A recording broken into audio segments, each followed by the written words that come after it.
they did it.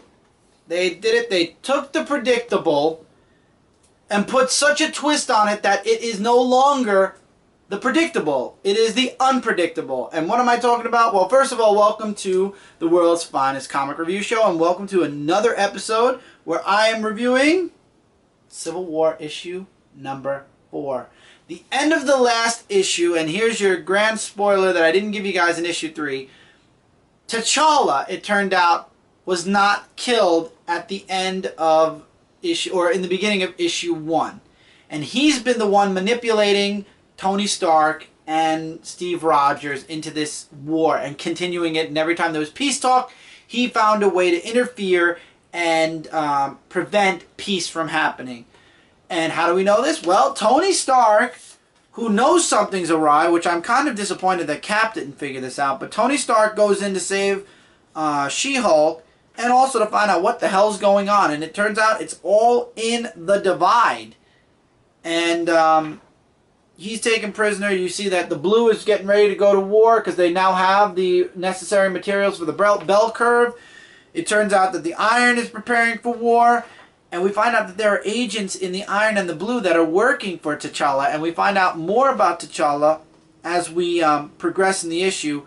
But there is a twist with T'Challa. I'm not going to spoil it in this issue.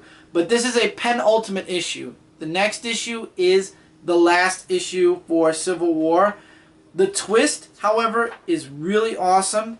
And it ends in the middle of what's known as the Battle of the Divide, which is the battle between the Iron and the Blue. You got Tony Stark fighting to get free from where T'Challa is. You got Cap in the middle of the war between the Blue and the Iron.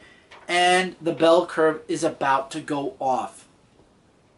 I won't spoil the twist in this book until we get the grand finale of Civil War, but if you gave up on Civil War due to predictability, if you gave up on Civil War because you couldn't invest in it, this connects to another event that came after Civil War.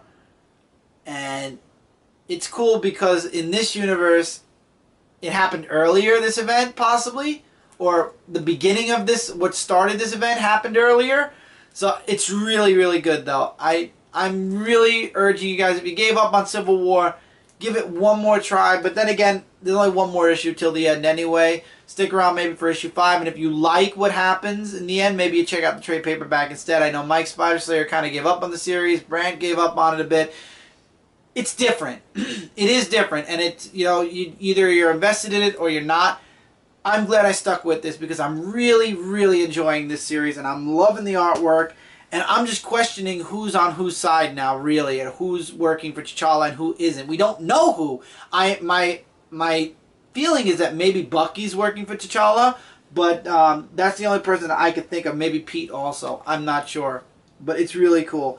Definitely recommend checking it out. And with that, that's it for this review, guys. Feel free to let me know in the comments below what you think of Civil War if you're reading it. And while you're down there, check out all the links connected to this channel, connected to Frontline, connected to Zone4Podcast.com, and connected to Frontline Gaming Zone that is under construction as we speak. And until next time, everybody, take care, keep reading, keep collecting, and I will see you guys in the next review.